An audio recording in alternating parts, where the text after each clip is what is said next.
Boa tarde a todos.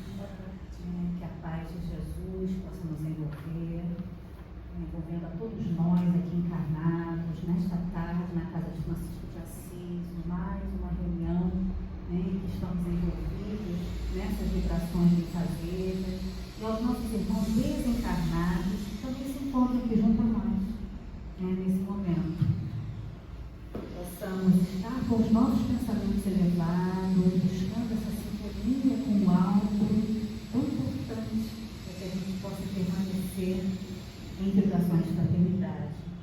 Então, dando início à leitura de harmonização nesta tarde, pelo livro Fonte Viva, Espírito Emmanuel, que nos traz pela psicografia de Francisco Cândido Xavier. E o item 99, persiste e segue. Portanto, tornai a levantar as mãos cansadas e os joelhos desconjuntados. Paulo, Carta aos Hebreus, capítulo 12, versículo 12. O lavrador desatento quase sempre escuta as sugestões do cansaço.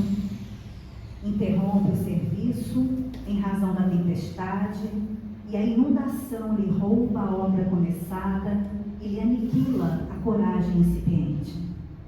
Descansa em virtude dos calos que a enxada lhe ofereceu, e os vermes se incumbem de anular-lhe o serviço. Levanta as mãos no princípio, mas não sabe tornar a levantá-las na continuidade da tarefa e perde a colheita. O viajor, por sua vez, quando invigilante, não sabe chegar convenientemente ao termo da jornada, queixa-se da canícula e adormece na penumbra de ilusórios abrigos, onde inesperados perigos o surpreendem. De outras vezes, salienta a importância dos pés ensanguentados e deita-se às margens da senda, transformando-se em mendigo comum. Usa os joelhos sadios, não se dispondo, todavia, a mobilizá-los quando desconjuntados e feridos, e perde a alegria de alcançar a meta na ocasião prevista.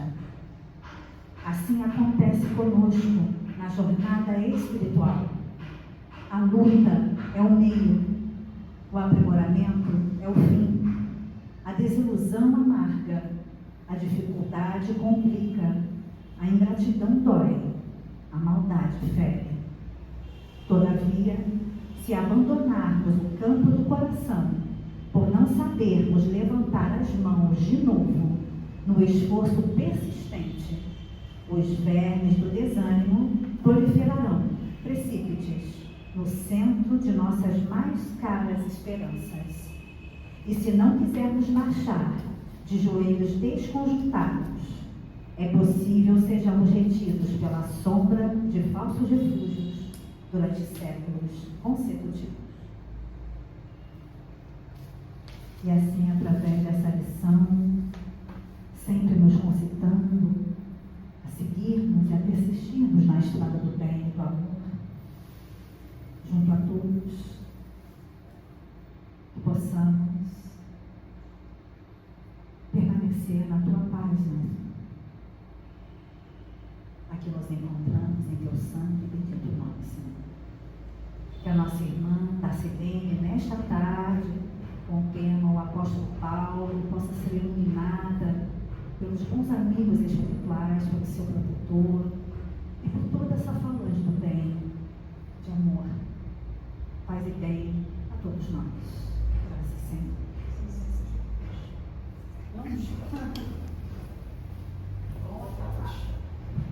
Boa tarde. Eu já ia falar boa noite, bom dia, porque lá no Tarefeiro a gente ficou bem reunião à tarde. Como é que tá esse aqui? Eu acho que é o último. Esse aqui, Maniquinho, esse aqui? É o de baixo, o último sai fora. Então a gente vai conversar sobre o apóstolo Paulo, Olha que coisa, Oportunidade maravilhosa. Por isso que a gente não deve negar as oportunidades de fazer um estudo e mesmo que não seja para a nossa casa espírita, compartilhar a nossa possibilidade de estudo e de algum conhecimento, porque a gente não conhece tudo, Então, eu sou do Perifeiros do Bem, trabalho lá já, sei lá, uns 20 anos, né?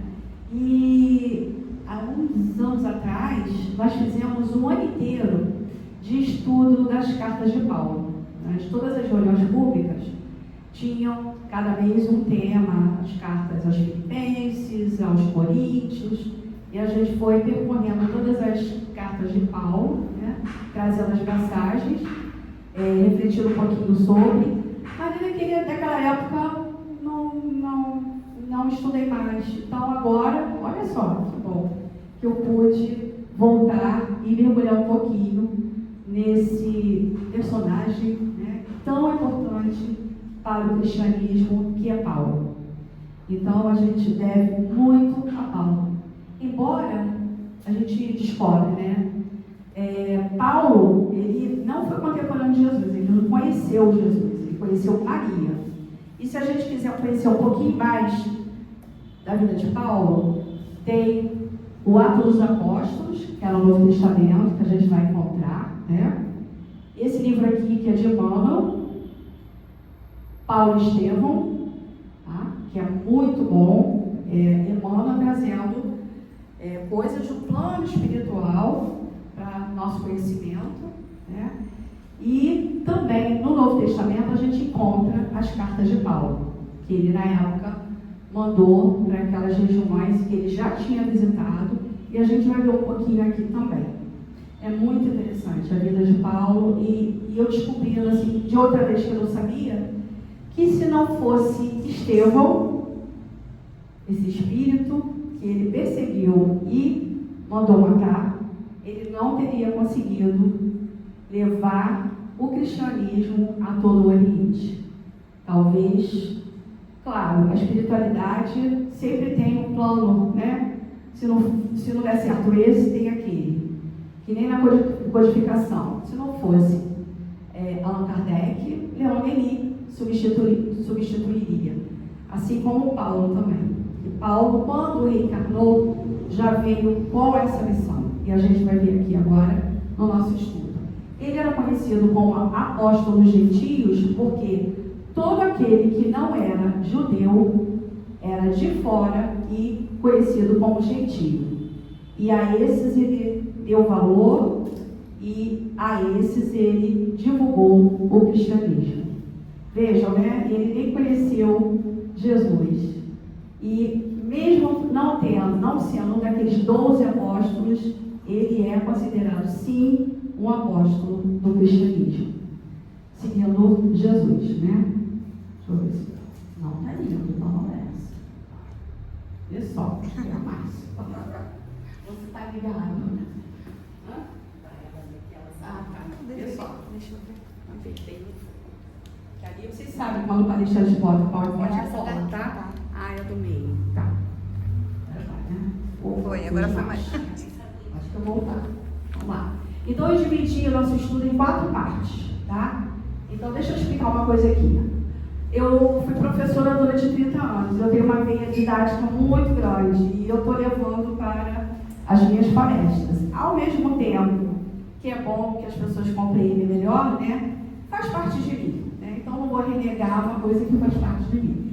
Então, eu dividi em 3 partes. Primeiro, a gente vai conversar um pouquinho sobre quem era Saulo. Por que Saulo? Porque ele era Saulo de Tarso.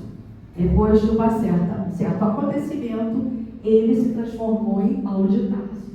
Na segunda parte, a gente vai falar um pouquinho sobre a perseguição aos cristãos. Atenção, que eu trouxe o resumo do resumo, gente. Não tem tudo. A gente espremeu um pouquinho para caber no máximo 1 hora a nossa conversa, tá? A terceira vai falar um pouquinho sobre a conversão de Paulo. Aí já Paulo, e não Paulo. Vai passar assim. E sobre a missão que ele teve de divulgação do cristianismo, tá? Então, quem era Saulo? Saulo era hebreu, filho de hebreus, né? Que hebreu, judeu, mesma designação, tá? Provavelmente trilingue. Vejam como ele já reencarnou com toda a preparação, toda a jornada dele preparada. Então ele era um homem muito forte, musculoso, falava várias línguas, aí tem 3, mas eu acho que tem mais nesse livro que eu pesquisei. Cidadão romano por ter nascido numa província romana. Embora judeu, ele era um cidadão romano e atendia os romanos, tá? Ele tinha um particular status social, a família dele tinha condições, vamos dizer assim, não era pobre, vamos dizer assim, tinha condição financeira. E isso diz, lá nos Atos dos Apóstolos, tinha uma formação retórica apurada, ou seja, ele sabia articular, sabia falar, tanto é que ele se tornou um doutor da lei. Ele trabalhava no Sinédrio, era um doutor da lei. Segundo Lucas, ele cidadão de Tarso, capital da Cilícia, tudo no Oriente, tá? Mais ou menos hoje em dia, onde é a Síria, na época a Ásia Menor. Ele nasceu no século I e permaneceu em Tarso até a adolescência e início da idade adulta. Foi quando ele se transferiu para Jerusalém e foi estudar com um rabino chamado Gamaliel. Gamaliel ensinou tudo o que ele sabia para Paulo, para ele ser um futuro doutor da lei. Ele ainda adolescente, iniciando a idade adulta, tá? Então, Gamaliel era um rabino muito bom. Não foi com o Gamaliel que ele aprendeu aquele rigorismo todo de seguir a lei, que é a lei de Moisés ao pé da letra. Ele veio com uma veia muito rigorista dentro do que ele acreditava. Então, ele era um mestre prestigiado, Gamaliel, e sua passagem pelo fariseísmo, Paulo revelou-se rigorista, zeloso do Torá, que é a lei de Moisés. Ele tinha essa veia. Inclusive, quando a gente estudou, eu não me lembro se foi 2016 ou 2017, nós vimos que Paulo, ele quase falha na missão dele. Porque ele reencarnou para divulgar o Espiritismo. Então, essa missão dele é desde o plano espiritual. Olha só como quase ele falha. Ele reencarnou, veio toda uma preparação, de falar línguas, nasceu num lar que tinha condições de mandar ele estudar, estudou a lei de Moisés, mas se tornou um perseguidor. Dos cristãos. Seguindo, agora a gente vai para a parte 2. Já conhecemos mais ou menos quem era Saulo de Tarso. Então, Saulo, com esse rigorismo todo dele, o livro conta como é que foi a chegada de Estevão até o Saulo. Estevão se converteu também ao cristianismo e Saulo, perseguindo os cristãos, viu um Estevão quase afrontando ele em discussões. Nessas discussões, nessas conversas, ele sempre perdia a razão para Estevão. Isso aí foi aumentando aquele ódio e focando nesse personagem Estevão. Até que Estevão, várias vezes, combatendo o que ele falava, o que ele perseguia, ele conseguiu condená-lo à morte, apedrejado. Tá? Saulo, ele era noivo de uma mulher linda, que era Abigail. Inclusive, no dia que o Estevão ia ser apedrejado, ele convidou a Abigail: vamos lá assistir, eu condenei uma pessoa. Abigail até então não era cristã, não tinha se convertido. Ela foi assistir e percebeu depois que aquele que estava sendo apedrejado era o irmão dela. Quando Estevão estava quase morrendo, ela foi até lá e percebeu. E ele Paulo ficou muito mal, porque ele mandou matar o irmão da noiva dele. Ele ficou muito mal, se sentiu até, de certa forma, enganado, Só que o Estevão, ele tinha desaparecido, tinha ido para numa viagem, tinha ficado doente, quase morreu. Quando voltou, se tornou cristão, trocou de nome, porque o nome verdadeiro dele não era esse, para a família de Abigail. E o Saulo, ficou muito mal. Ele se afastou, né? E Abigail, depois de afastada de Paulo, se converteu ao cristianismo por um personagem chamado Ananias. Abigail conversou com ele, se tornou cristão. Gente, eu estou acelerando e dando um resumo muito pálido de toda a história. Porque para você ler esse livro, você tem que ter um lencinho, tá? Porque você vai chorar, com certeza. Porque é muito essa parte da morte do Estevão, é muito chocante. É como se você estivesse lá assistindo aquela situação toda. Muito lindo. Então, Ananias, conversando com Abigail, ela se converteu ao cristianismo. Não muito tempo depois da sua conversão ao cristianismo, Abigail ficou doente, muito doente. Paulo chegou a visitá-la e ela disse que tinha se convertido ao cristianismo e falou do Ananias. Ele ficou enlouquecido.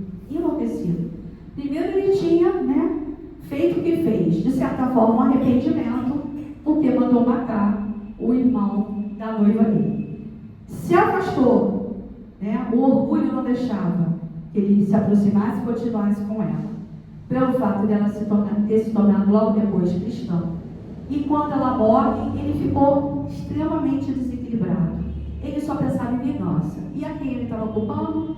Não só os cristãos, ao Ananias. Então ele deu um jeito, porque ele era o doutor da lei, mas ele não tinha os poderes de anunciar. Então ele deu um jeito, de... eu acho que eu voltei, né?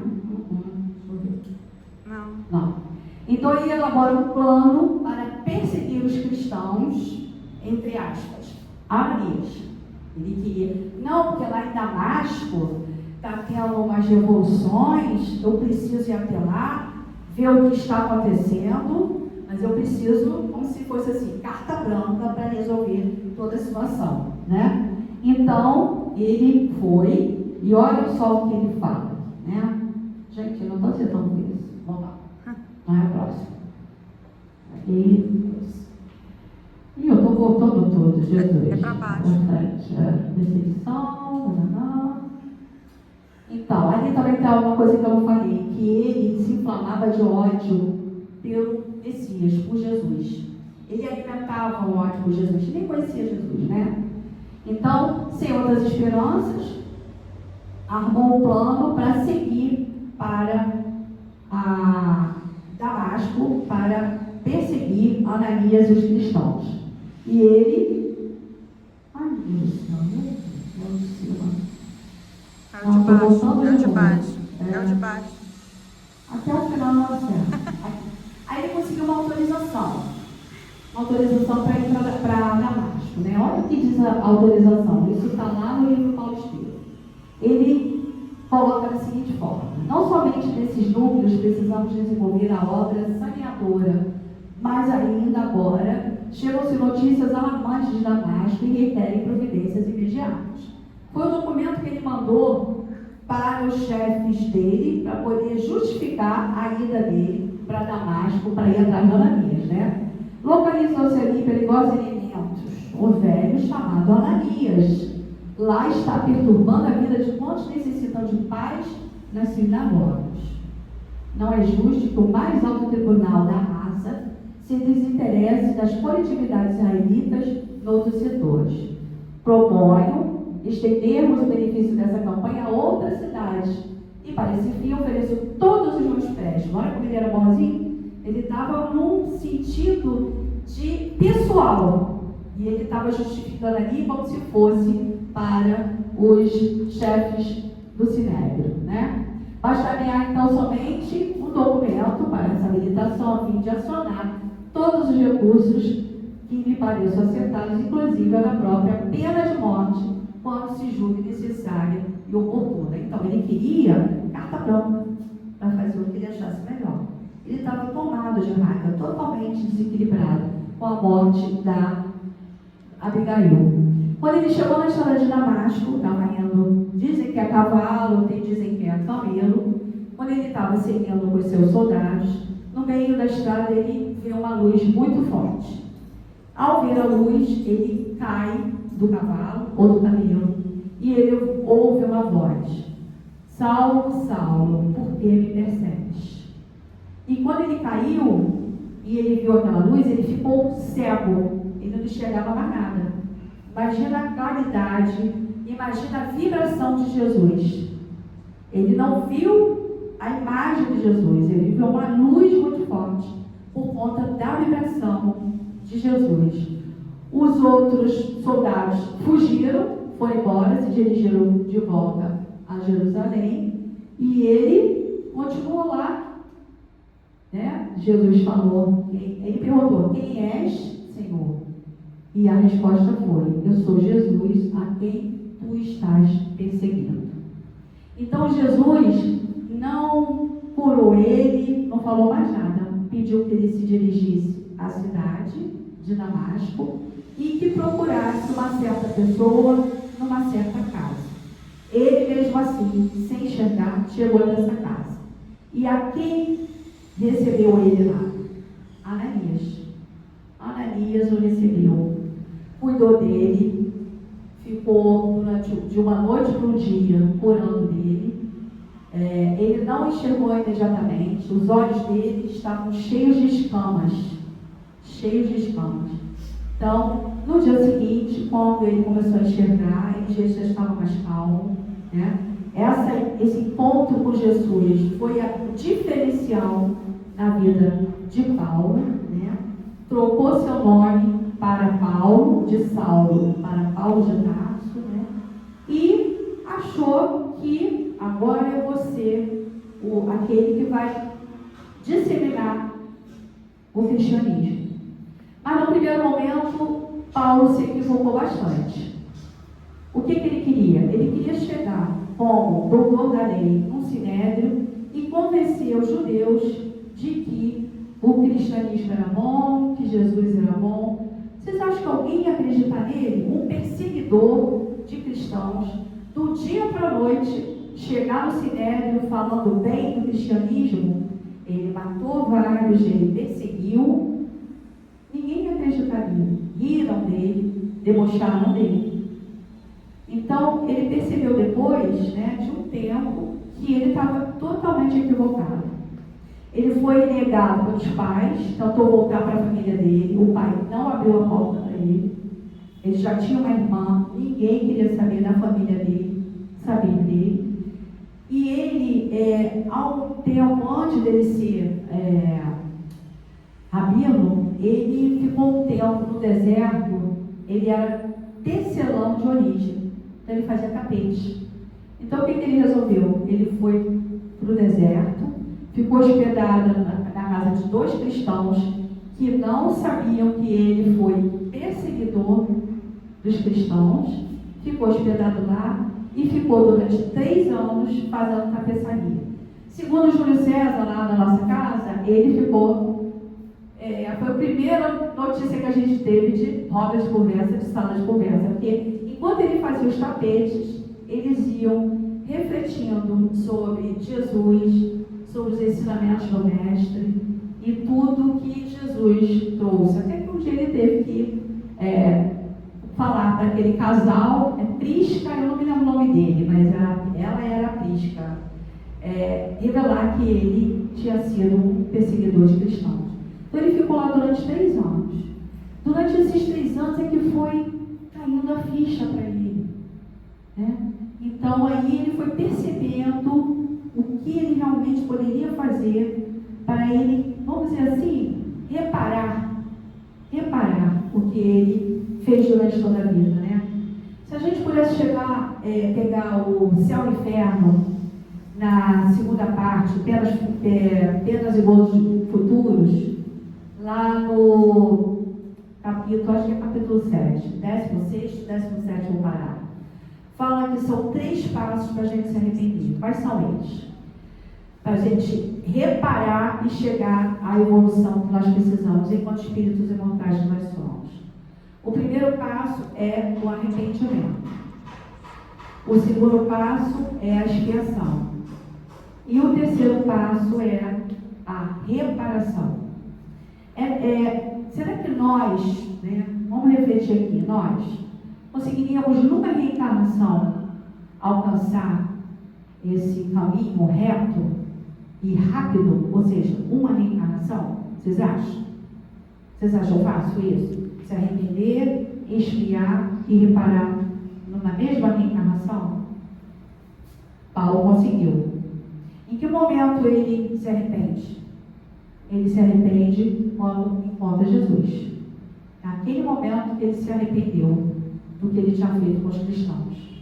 Qual foi a expiação dele? Nossa, imagina, um doutor da lei chegar no Sinédrio e todos debocharem dele, e ninguém mais acreditar nele, ficar desmoralizado na região em que ele era o sumo doutor e que sabia tudo da lei, chegar na sua família, não recebê-lo, nem abrir a porta, nem dar um copo de água, um pedaço de pão, renegaram ele. E ele obrigado a se recolher durante 3 anos, que foi o tempo que ele necessitou, para perceber aí sim, nessa expiação, que ele ainda precisava reparar tudo que ele tinha feito. E como é que Paulo repara? Aí a gente vai ver aqui. Aí o livro Vinha de Luz, lá no capítulo, esse capítulo é bem legal, fala de Paulo, tá? Escamas. Por que escamas? Porque os olhos dele, quando ele viu Jesus, ficaram cheios de escamas. Lá diz que é raro alguém transformar-se tão rapidamente como aconteceu com Saulo. Sob o influxo da presença e chamamento do Mestre na estrada de Damasco, o impetuoso fariseu muda radicalmente a sua posição na vida. Então, de perseguidor, passa a ser o protetor de todos os cristãos. É muito difícil acontecer isso. Pode acontecer? Sim, claro. Depende de quem? Se ele quisesse, ele não teria feito. Depende da gente, única e exclusivamente da nossa vontade. Então, o Mestre Jesus, para estender a soberanidade do seu programa Salvador, porque estava tudo planejado, gente. Tudo isso planejado. Claro, o livre-arbítrio é respeitado pela espiritualidade, por Deus, sempre. Então, se Paulo não quisesse, Saulo não quisesse, ele não teria feito. Mas ele se arrependeu e viu que o caminho para ele era esse. Então, Jesus pede também na sua vida conosco, Jesus conta conosco até hoje, não só naquela época, pede braços humanos que realize e intensifique a sua obra. O que está querendo dizer isso, essa página? Que Jesus e a espiritualidade contam conosco. Eles querem que nós sempre sejamos colaboradores na tarefa, no mundo. Mas ele precisaria disso? Não. Por que Jesus quer? Por que a espiritualidade quer? Para que possamos aprender, para que possamos nos educar e amadurecer espiritualmente. Por isso Jesus pede a nossa ajuda, conta com a nossa ajuda. Então, começou então assim o apostolado de Paulo, buscando o concurso de Pedro e André, formando em seguida uma assembleia de 12 companheiros. Primeiro Jesus começou com os 12 apóstolos, depois ele precisou contar com Paulo. Se não fosse Paulo, eu já falei aqui, o cristianismo não teria se espalhado pelo Oriente e hoje talvez não conhecêssemos nem a doutrina espírita, porque a doutrina espírita é uma doutrina cristã. Todo aquele que acredita no Jesus Cristo é cristão. Existem doutrinas que não acreditam em Jesus. O hinduísmo, por exemplo, não é cristão, mas eles acreditam em outras coisas. É importante que eles acreditem em algo. Não é importante a religião, é importante que nós nos tornemos homens e mulheres de bem. Ou seja, o ser humano voltado para o bem do outro. Então Jesus primeiro contou com os 12 apóstolos, depois ele precisou ou quis viu a necessidade de Paulo ser um dos apóstolos dele, né? Depois surge, né, quando surge pessoalmente buscando alguém para a sua lavoura, e aconteceu a conversão de Paulo. O mestre não dispensa a cooperação dos servidores encarnados. Depois de visitar o doutor de Tarso diretamente, que procura Ananias, enviando a socorrer o discípulo. A paz já diz o que eu já contei antes, né? Depois dele cair na estrada de Damasco, ele foi procurar na cidade quem? Exatamente o Ananias, a quem ele estava perseguindo e queria matar. E agora a gente vai ver um pouquinho da lição de Paulo, que é muito bonita, tá? É então que Jesus resolve chamar o espírito luminoso e energético de Paulo de Tarso ao exercício do seu ministério. Ele vai intuindo Paulo para que ele possa seguir adiante. E mais, Abigail e Estevão estavam desencarnados. Abigail e Estevão passaram a ser os mentores de Paulo. Jesus enviava através de Abigail e Estevão as mensagens a Paulo. E ele via e conversava com os dois, recebendo as mensagens e as instruções para seguir na sua missão. Então, praticamente, vamos dizer assim, Estevão e Abigail eram os médiuns de Jesus. Eram os médiuns de Jesus, que eles levavam as mensagens do Mestre até Paulo. Então, acontecimento, né, que foi dos mais significativos para o cristianismo, as viagens de Paulo. Então, Paulo passou a viajar pelo Oriente e ele ia a cidades e locais onde a palavra do Cristo nunca tinha chegado. Locais onde o comércio era muito grande, onde havia muitos porcos, onde a sexualidade e a vida material dominava extremamente. E a missão dele era fundar igrejas nessas comunidades, ajudar a converter essas pessoas ao cristianismo.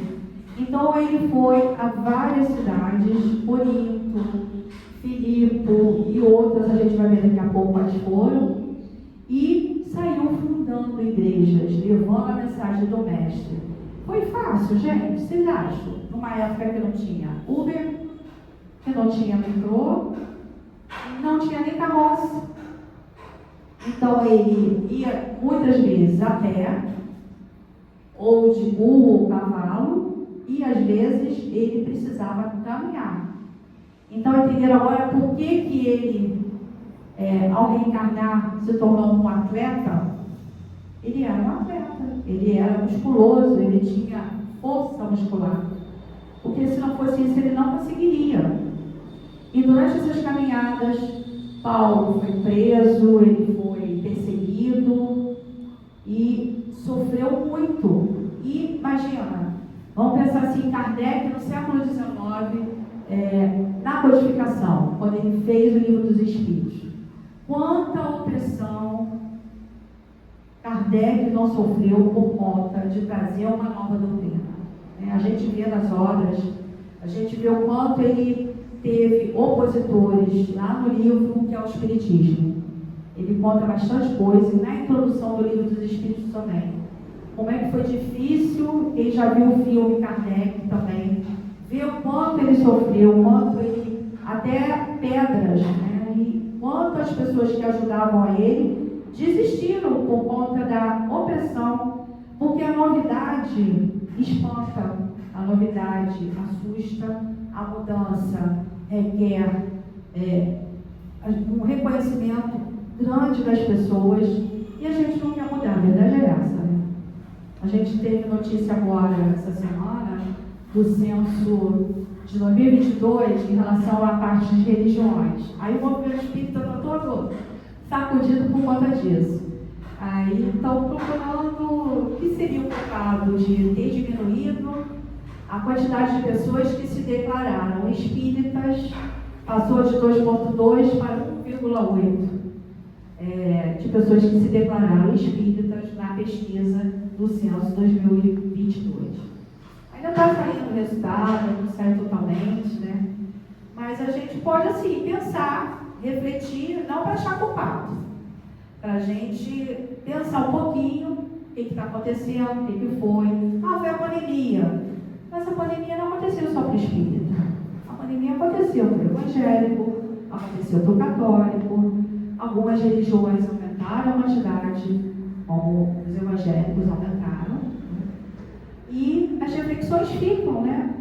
Mas uma das que me chamou a atenção foi para o seguinte: a doutrina espírita nos convoca, como Paulo fez, vamos relacionar aqui ao nosso assunto, né? O que Paulo precisou fazer para seguir o Cristo, para seguir a missão dele? Ele precisou fazer uma reforma íntima imensa. Imensa. E vocês acham que os seres, né, que vivem, vamos falar do Brasil, todos estamos preparados para modificar, às vezes, séculos de reencarnações da mesma forma? A doutrina convida todo o tempo a reforma íntima. Convida todo o tempo a gente cuidar dos nossos pensamentos, das nossas atitudes, mas nem todos estão preparados. Então, pode ser até que a pessoa simpatize com a doutrina, passe a frequentar, venha, assista a palestra, mas não se considere espírita ainda.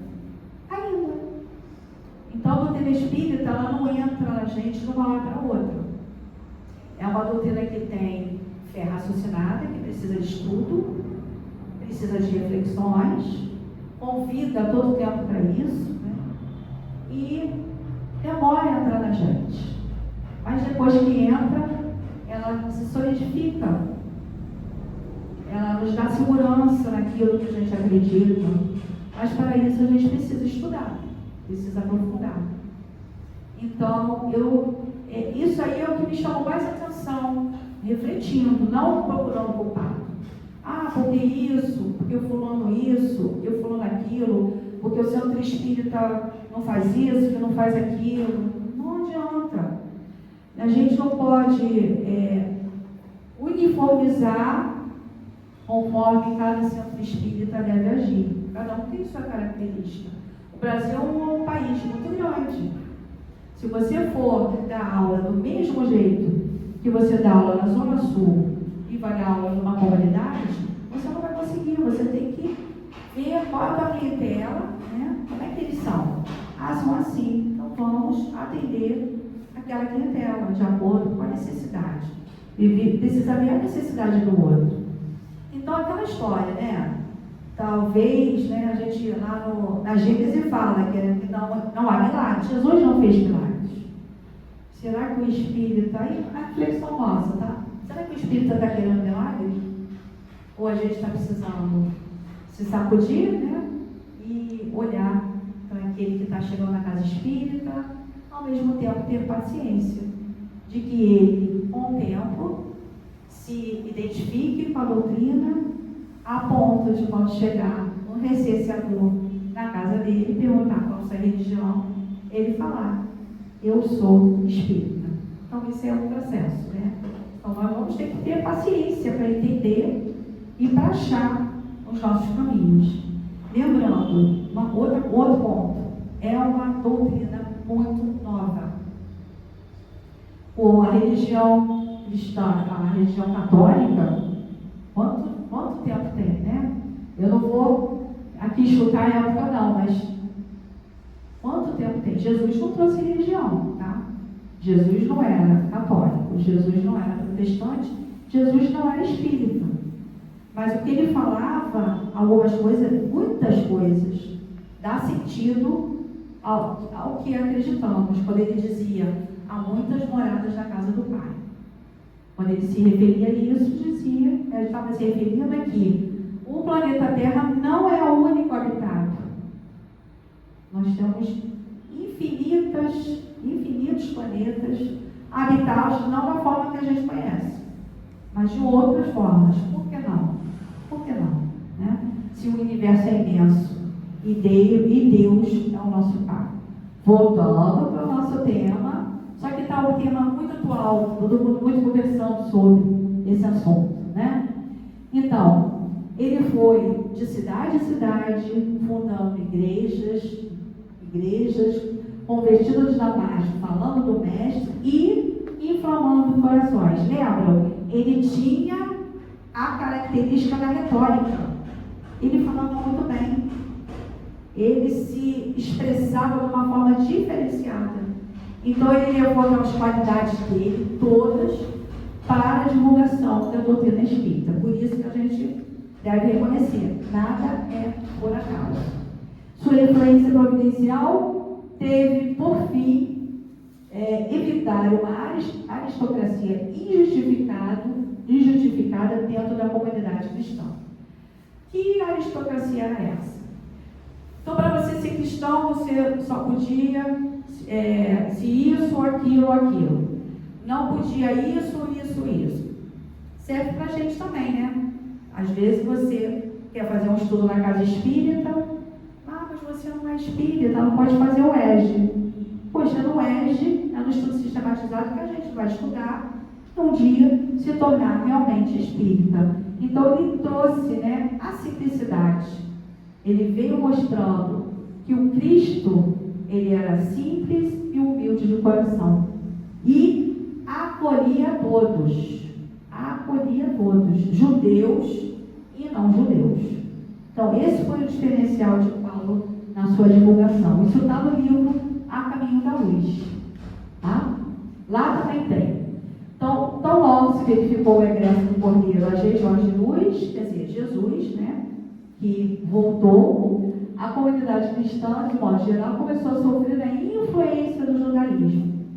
O que aconteceu? Todas aquelas cidades às quais Paulo tinha visitado e fundado igrejas, começaram a voltar às práticas da época de Moisés. Por exemplo, a circuncisão. Para você ser cristão, você não precisa estar circuncidado. Para você ser judeu, você precisa ser circuncidado. Então, começaram a exigir aos cristãos práticas do judaísmo. Começaram o quê? A misturar as coisas. Mas Paulo já tinha viajado por todas aquelas cidades. Já tinha percorrido e falado do Cristo em todas aquelas cidades. Será que ele de novo conseguiria fazer todas aquelas viagens? Ele já não estava tão mais novo assim. Foi quando Estevão e Abigail apareceram para ele e o intuíram a escrever cartas. Por isso, as cartas de Paulo. E o que Paulo falava nas cartas? Ele se referia àqueles amigos que lá estavam, lembrando de tudo que ele tinha falado e feito, e eles tinham aceitado na época. Falou sobre bondade, sobre caridade, sobre fé, tentando renovar tudo que ele já tinha falado para eles e tinha sido esquecido porque estavam misturando com o judaísmo. O judaísmo é o judaísmo, beleza, não tem problema, mas misturar o cristianismo com o judaísmo é que não se devia, né? Senão perderia a sua feição de humildade, de caridade, para virar uma aristocracia. Essa era a parte temerária da situação. Então, em face das novas igrejas e associações que se fundavam nos mais diversos pontos do mundo, esse tipo de mistura estava acontecendo. Então, as cartas foram fundamentais para que esses povos continuassem perseverando na palavra do Cristo. E aqui a gente tem um resuminho e uma cronologia das cartas de Paulo, né? Mas só para a gente ter noção, tá? Ele falou aos Tessalonicenses, ele falou aos Gálatas, aos Coríntios. Então, alguns povos ele escreveu mais de uma carta, uma, duas, por isso que é Coríntios 1, Coríntios 2, no final a carta de Coríntios 1 é feita aos Gálatas, aos Romanos, aos Efésios, aos Filipenses, nascidos em Filipe, na cidade de Filipe, aos Hebreus, Fílemon. Tem também um personagem que foi seguidor, um jovenzinho, Timóteo. que também seguiu Paulo e também escreveu cartas, né? Também Tito também foi seguidor de Paulo e seguiu ainda jovens, pequenos, adolescentes. Então ali tem os anos, né? Ano 51, 3 meses após o ano 51, nas viagens, e Paulo, nas viagens dele, ele culminou indo a Roma. E o sonho dele era chegar a Roma e divulgar o cristianismo. Então ele viajou muito e fez a parte dele. Essa era a missão de Paulo. Essa era a missão dele, né? Então a missão de Paulo não foi fácil. Eu já falei aqui por quê. Sofreu toda sorte de atribulações. No entanto, a partir da sua conversão, em torno dos 36 anos na nova era, ele vai consagrar toda a sua vida ao Cristo que o conquistou. Eu botei ali a bandeira de Ismael, tá? Lembrando Ismael, porque a missão de Paulo pode ser resumida em 3 palavras: fé, esperança e caridade. E a bandeira de Ismael fala em Deus, Cristo e caridade. Então, agora, portanto, permanece a fé, a esperança e a caridade, as 3 coisas, e a maior delas é a caridade. Quem é que fala assim, fora da caridade não há salvação? Quem fala? Allan Kardec. Fora da caridade não há salvação. E a bandeira de Ismael, tá? Só para a gente fixar um pouquinho, onde é que está isso? No livro Brasil, Coração do Mundo, Carta do Evangelho. Ismael é o protetor do Brasil, é o espírito que nos conduz. Então, quando o nosso Brasil está indo um pouquinho para o outro lado, aí vem Ismael e dá uma ajudinha para voltar ao caminho de Deus, ao caminho do Cristo, na verdade, né? Então, a fé foi sem dúvida o instrumento que garantiu a Paulo a força moral para vencer as vicissitudes da vida. E nós precisamos de fé, gente? Para vencer as vicissitudes da vida, só a fé. Haja fé, né? A gente vencer os adoecimentos, os problemas de ordem material, e não nos fixarmos nesses problemas de ordem material, que eles vão acontecer para todo mundo. Nós estamos num planeta de provas e expiações, né? Ele soube compreender que somente o amor faz o homem elevar-se aos pontos mais altos da felicidade verdadeira. Coloca assim a caridade acima até da fé. Até da fé. Ele tem a fé, mas ele tem a caridade pelo outro, pelo irmão, como fonte de ele ter conseguido tudo que ele conseguiu, né? Caridade está ao alcance de toda a gente. Então, independente da sua condição financeira, independente do que você pode fazer ou não, porque às vezes você não pode doar o dinheiro, mas você pode doar uma prece. Você pode doar um bom pensamento, desejar que aquela pessoa saia daquela situação, olhar, dar uma atenção. Eu já passei por um menino ali na Voltares, aí eu lembrei de filho, né? Aí eu parei ele e perguntei para ele a idade. Estava todo sujo, gente, os pés dele. Falei, quantos anos você tem? Ele, 28. 28 anos, rapazinho. Estava desnutrido, claro. Né? Aí eu falei assim, você não tem família? Ele falou, não tem ninguém. Ele disse, né, que não tem ninguém. Aí, meu filho, aí deu um dinheiro para ele comprar uma quentinha. Se tivesse por ali algum lugar, eu teria comprado para ele. Mas uma atenção assim a gente pode dar. Também é uma caridade. Também é uma caridade. Né? Dá uma atenção, fazer uma prece. Faz mais, Paulo. Define a verdadeira caridade e mostra não só na beneficência, ou seja, fazer o bem, né? Como no conjunto de todas as qualidades no coração, na bondade e na benevolência para com o próximo. Isso aqui está lá no Evangelho no Espiritismo, tá? No capítulo 15. A fé é uma posse antecipada do que se espera. Você ter fé é você acreditar que aquilo que vai acontecer não vai te abalar. Não vai permitir que você se abale. Porque vai acontecer. Só que o nosso pensamento tem poder, né? O que a gente pensa, às vezes a gente plagia. Então, se você pensar mais coisas, as mais coisas podem acontecer. Isso está no livro lá, no Cristianismo, a Mensagem Esquecida. E Paulo, né, que a esperança está intimamente ligada à fé, que por sua vez vem em testemunho daqueles que viram e falavam como se oficialmente morto. Então, Paulo, quando caiu do cavalo ou do camelo, ele não viu Jesus. Ele viu uma luz.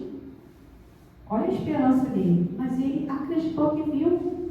Então, para os que seguiam ele, acreditavam. Ele tinha esperança, ele tinha fé, ele tinha visto. E isso foi muito forte para ele. A ressurreição do Cristo é o seu momento decisivo em relação à esperança. Na estrada de Damasco, ele viu Cristo vivo e recoberto de luz, depois de estar oficialmente morto há anos. Ele viu e não só viu, ele ouviu o Cristo, né? Então, o Karl Schutel, ele tem um livro sobre Paulo, umas passagens muito bonitas, não dá para trazer tudo. Mas esse pedaço aqui eu achei muito bonito, para a gente fechar a nossa conversa sobre Paulo. Dotado de grande saber, iluminado por uma inteligência singular, revestido de um critério extraordinário, o mestre dos gentios teve a felicidade invejável de ser convertido à verdade pelo Espírito de Jesus. Foi um privilégio, né? Que fez dele o seu vaso de honra, para que levasse as gentes a palavra da redenção. Isso é Karl Schutel.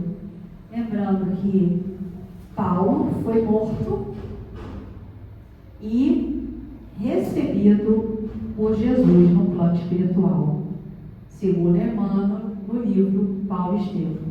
Gente, é isso que eu queria trazer. Eu espero que vocês tenham gostado. E se quem se interessar nesse livro aqui, Seara dos Médiuns, tem um capítulo, deixa eu abrir aqui, só para ver o título. Médium Inesquecível. Está falando de Paulo de Tarso. Falando de Paulo de Tarso. Valeu, obrigada. Vocês têm alguma pergunta? Alguma questão? Alguma dúvida? Não? Então, continua assim. Obrigada pela oportunidade de rever Paulo. Nós aqui agradecemos, né? Toda essa atenção carinhosa da nossa evento, maravilhoso, nos trazendo esse apóstolo. Então, nesse momento, aproveitando essas vibrações, todo esse conteúdo de amor, de vivência, desse espírito luminoso, possamos elevar o nosso pensamento, agradecendo por todas as oportunidades de aprendizado sempre na nossa caminhada evolutiva, agradecendo por todo o amparo dessa espiritualidade maior, desses trabalhadores incansáveis do bem, que tanto nos auxiliam, nos amparam, nos impulsionam para que sejamos melhores, para que sigamos a nossa estrada redentora. Que estas nossas vibrações, o que há de melhor em nós, possam envolver a todos os nossos irmãos que necessitam neste momento, onde estiverem, que saiamos daqui sempre fortalecidos nesse propósito de sermos úteis, de auxiliarmos a todos, sem extinção. Paz e bem a todos nós, os nossos irmãos franciscanos, nos envolvam em vibrações